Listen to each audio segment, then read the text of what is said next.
Hey everyone! Today we are diving into the amazing world of brass instruments. We're going to break down everything from the simple buzz that starts it all to those massive sounds you hear in movie scores and marching bands. So, let's get right into it. How on earth does buzzing your lips into a metal tube create this incredibly powerful, epic music? It seems kind of impossible, right? Well, by the end of this, you'll get the science and the secrets behind the loudest family in the orchestra. First things first, before we can even talk about trumpets or tubas, we have to start with the one single thing that connects every brass instrument. And honestly, it's a simple, and kind of funny, action. And that's the key right there.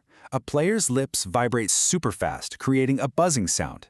The instrument's only job is to grab that tiny little buzz and amplify it into a huge musical tone. I mean, no buzz, no music. It is that simple. Think of it like a chain reaction. The buzz creates a sound wave. That wave travels through all of that metal tubing, getting bigger and more focused as it goes, until it finally blasts out of that flared end, which is called the bell. This whole thing takes some serious breath control and really strong facial muscles. All right, let's meet the main characters.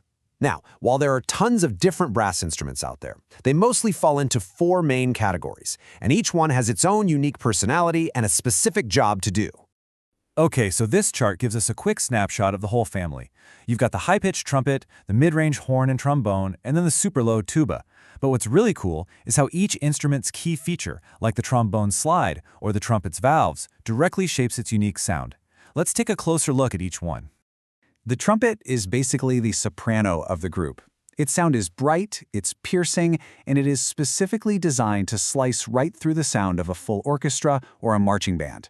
It's no accident this is the instrument that gets all the big, flashy solos.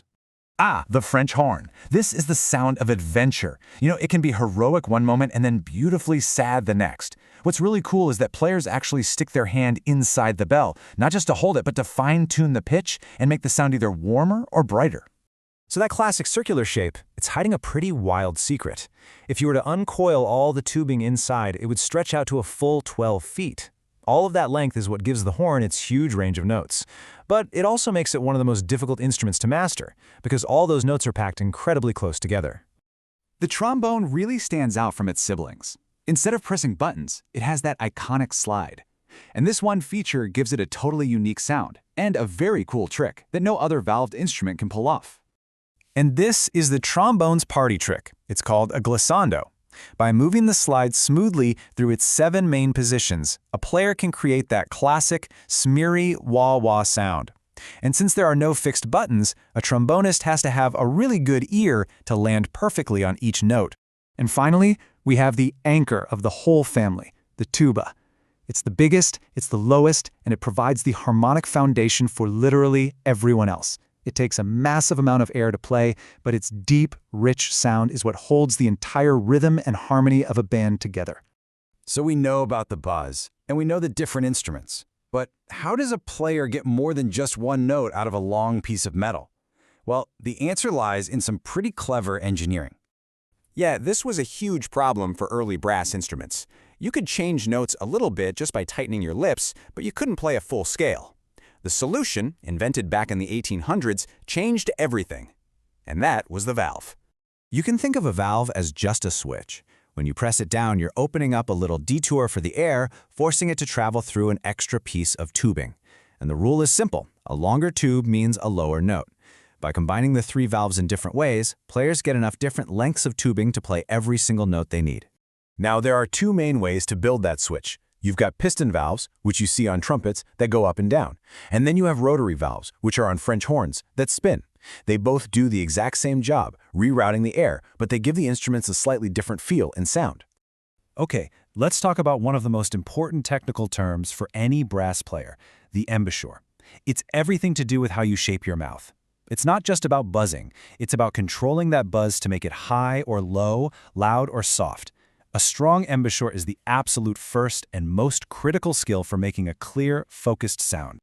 But, playing different notes is only half the story. Brass players are masters at changing the actual quality or timbre of their sound, and they do it using some very cool accessories. These cone-shaped things aren't just for making the instrument quieter. Not at all. They are creative tools.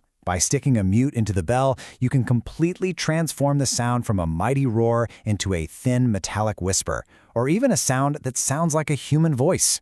So you've got the straight mute for a buzzy kind of distant sound, the cut mute for a really soft, dark tone, and the plunger, which, yes, is literally the end of a toilet plunger, for those classic cartoon wah-wah effects you hear in jazz. There are even practice mutes that make the instrument so quiet you could play in an apartment and nobody would even notice. All right, so we know how they work, we know how they can change their sound. But where do you actually hear these instruments being used? Well, the answer is pretty much everywhere. What's really amazing is just how versatile this family is. They provide that epic power in an orchestra and in movie soundtracks. They are the heart and soul of a marching band and New Orleans street music. They trade these thrilling solos in jazz combos, and they even add punch to rock and pop songs. So in the end, every single one of these instruments has its own distinct voice. So, are you the brilliant, soaring trumpet, the heroic and complex French horn, the smooth and powerful trombone, or are you the deep, foundational tuba that holds it all together? Each one tells a different kind of story, and the only question left is, which one would tell yours?